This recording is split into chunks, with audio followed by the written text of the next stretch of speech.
You are listening to Basement Chronicles with Lisa Dublin, episode number 23. Hey, you made it! Welcome to my basement. I'm Lisa Dublin, a health and life coach, and I help professional and executive women to live, lead, and speak with confidence. Because you know what? Developing your confidence and deepening your faith in God is the best formula for an amazing life. So, are you ready? Let's go. Hello, everybody. How are you doing? I hope you feel as great as I do.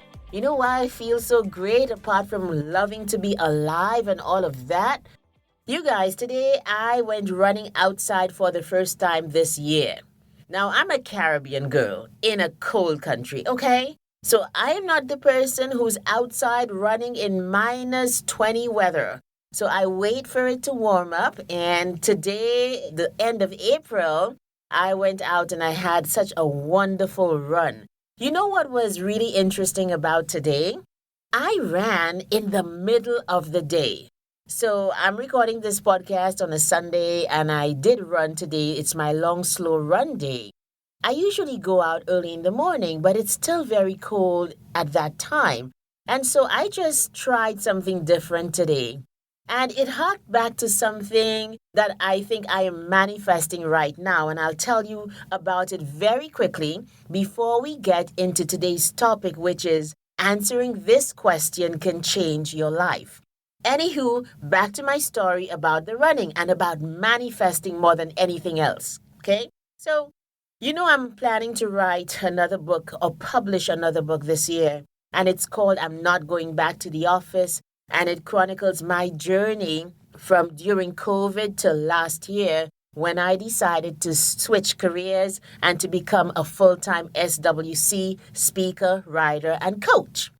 One of the things that I wrote in that book, in that first draft, which I'm going to refine and publish later, was that because I was now on my own schedule, I imagined myself going for a run in the mid-morning while everybody else was at work. You guys, me going out to run in the middle of the afternoon today, I think is me manifesting that reality that I wrote about, that I envisioned in a book that is not even published as yet. Oh my goodness. This thing about manifesting, about seeing things where your focus goes, your energy flows, it is true. Of course, we will not deny the power of the Holy Spirit in all of this. But I do believe as human beings, we have a part to play in how our life turns out. And part of that is to spend time in the imagination of what you want. You have to be able to see it. I literally, in the book, I wrote that I see myself running about 10 in the morning when the sun has come up. I see myself perhaps, and this is very corny, I did put it in the book that perhaps I'm going to have like a t-shirt that has life coach written on the back, as a way of advertising my services, and also as a way of saying that this is the life that I can live as a life coach, to own my time and to do things when I want to do them. I'm telling you, like, what I did today is part of that manifestation of what I saw a long time ago that I wrote about. It's now coming to pass. I hope that helps. Anything that you want to do, you mightn't have the resources now, but you sure do have an imagination. And imagination is free. Begin to see yourself doing it. Why don't you see yourself perhaps on the podcast with me? Oh my goodness, you guys. Why don't you start to manifest that? For all you know, at some what time, you and I are going to connect, and I'll be like, hey, come on the podcast, and you will remember and remind me that in episode number 22, I said to my podcast listeners to manifest this very thing, and you did, and it is happening. Okay, all sorts of tenses, future, past, present going on there, but I hope you get the idea. Let's move on, however, to the topic for today. And it's really about focusing on what you are called to do. These days, I'm just living what I have been preaching all this time. having to do the things that get me closer to my calling as opposed to just the ordinary things. So, you guys, at the time of writing this, my date would not have come as yet, but come the 6th of May, 2024, I will be performing at the St. Lucia Jazz and Arts Festival, and it will be with the Voices of the Underground group. I am so excited. Now, the thing is that it takes a lot of work, and now I have to do the left brain, right brain thing. Now I have to access my creative brain and leave my entrepreneurial pursuits for a while.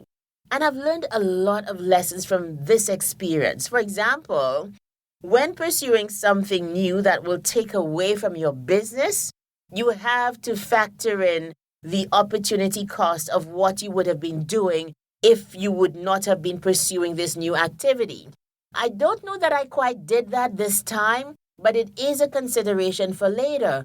Because, if it's not something that you are accustomed of doing, and while, yes, I'm a poet, yes, I write poetry sometimes, this requires so much practice and so much attention that it definitely is taking away from the time that I usually put into my business. So, to say that is not to be cold. To say that you need to factor in the opportunity cost is not being cold. I think it's just being pragmatic. It's just being a business person. The second thing that I'm learning is that I have to use different parts of my brain at different times. I am back to actively studying, writing, and performing poetry. And so I've had to use my mornings to do that and to use the daytime to pursue business and homeschool my son and pick up the kids and everything else. Needless to say, you guys, I feel it. Definitely. But you know what keeps me going? What keeps me going is wanting to walk in what God has planned for me. It has been a number of years that I have been praying about my destiny, about Lord planting me where you want me to be, in the streams you want me to be, doing what you want me to do.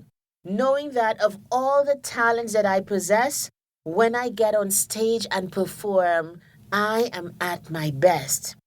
Now, of course, this is about me and my shenanigans, but this is also, in a sense, about you. I always want the podcast to answer the question for you, what's in it for me, the We FM question that I teach my students about.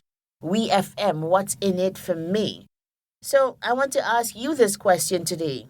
What is the thing that when you do it, you are at your best? Can I just repeat that it might sink in and perhaps convict you? I'm so sorry, but I'm that person who is going to get you thinking, get you inspired, get you better than you were before. Here's the question again.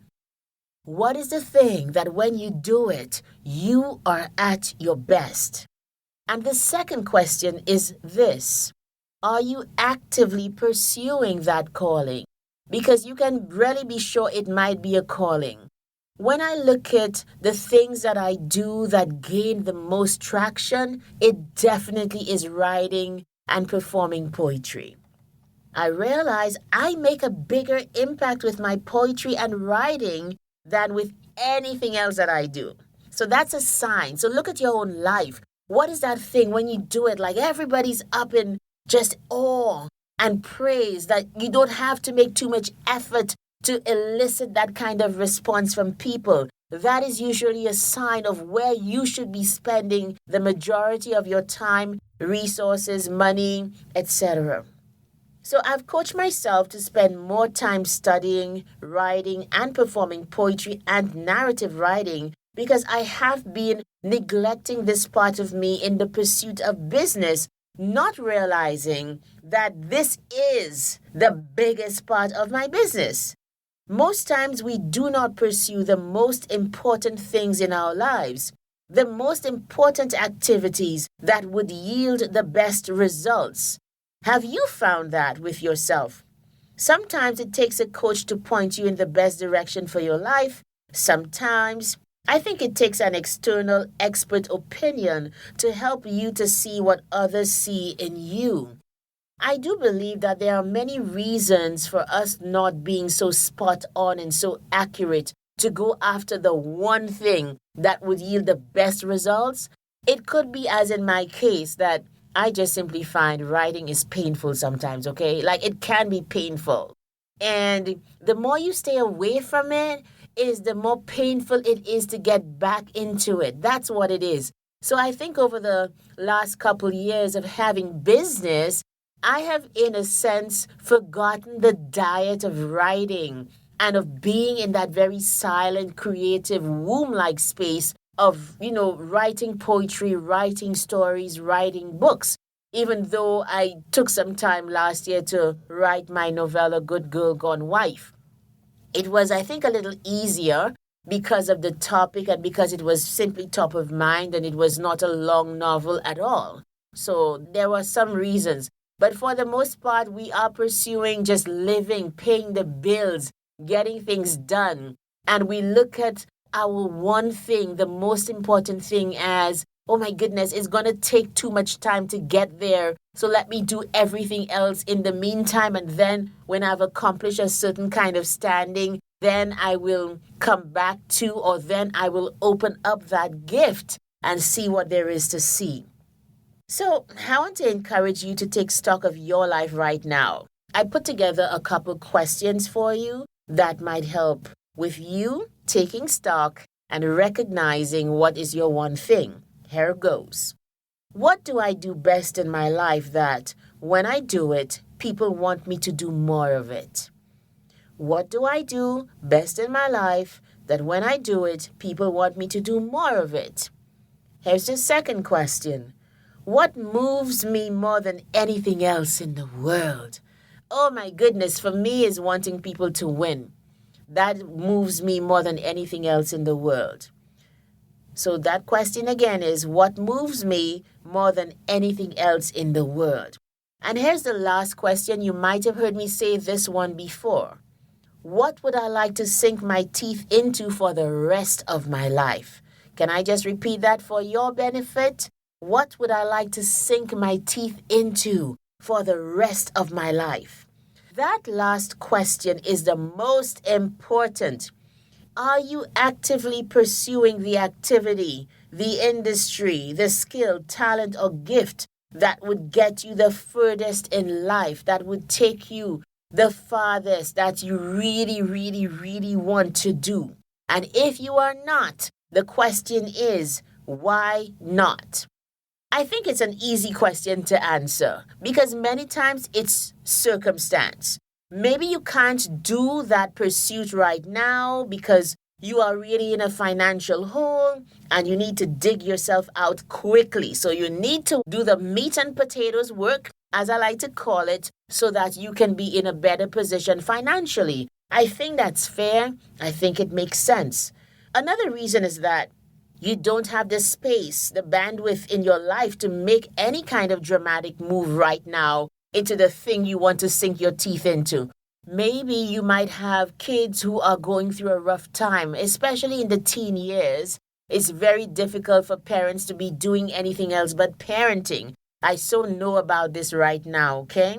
Maybe something else is going on. It could be health issues, or there's upheaval at work right now, and you can't see yourself walking away and doing something new at the moment. And that's okay. I think the key is to make a plan and then start to move towards your one thing immediately. How do you do that? Take one step, one small step, and then another. And you also have to desire it more than anything else in the world. Here's something else that I taught a client this week. Not only do you need to desire your calling, okay? You also have to get to the point where you feel an outrage for anything else. Let me tell you how that worked out for me to get me out of the office, even though I was physically still in the office. At some point, while I was working from home and doing all the things that people who work from anywhere do, like go to Costco in the middle of the day, or have the privilege of attending my son's pancake breakfast at school, or having the ability to pick up something at 9 a.m. after I dropped off the kids at school, just pass at the supermarket, pick up one thing or two, and then go home to continue working. When I began to experience the convenience and the absolute sense of rightness of those kinds of privileges, I began to actively hate the 9 to 5, hate working in the office. I began to see it as not even an option. It was the strangest thing how it happened, because many times I had to straddle what I was feeling within me and still go to work, right? And do the job. But there was that sense of distance already because I so hated it. I so did not want it. I so knew that it was no longer an option for me. That's like somebody telling me I'm not a child of God, or that I am not another nationality, that I'm not St. Lucian when I know that I was born in St. Lucia, or telling me that I'm not a naturalized Canadian when I know I went through the process. No, the other options are not options for me. I regard them as Buckley's, Black Eyed Peas, puke. Oh my goodness. All the negative things, disgusting things, because I so no longer want them. You have to get to a point where when you've decided on what you want to do, everything else you feel an outrage against. For me, I had that outrage, and I still have it every time I say it. I say I'm not going back to the office with a vehemence that tells you that I feel it in every part of my body. I hope this analogy works for you, that it's not too gross. My point is, don't burn all the ships down physically. Make the mental shift first into what you want to accomplish. See it as the only option and teach yourself to hate every other option but what you truly, truly were meant to do. And then go out and get it. To all my listeners who provide me with feedback, keep them coming. I'm very down to earth, you guys, and I would love to hear from you. So please take down this email very quickly, lisa@lisamdublin.com, and send me a note to let me know how you're liking this podcast, and most importantly, how can I make it better. I'll see you in the next episode. Bye. Thank you so much for listening today. Now, I know that you prioritize your growth and success. So if you feel stuck in any area of your life, why don't you consider life coaching? My signature program, How to Get Unstuck Total Transformation, has helped so many professional and executive women to free themselves of limiting beliefs and habits, learn to love and prioritize themselves, set firm boundaries and stick to them, be more confident, move up exponentially in their careers, and become the best versions of themselves. How badly do you want to get unstuck? How badly do you want to be the best version of you? If you desire more, take the first step right now. Go to my website, lisamdublin.com/coaching, and book a consultation with me. Let's talk about your coaching needs, because the life you want is totally possible.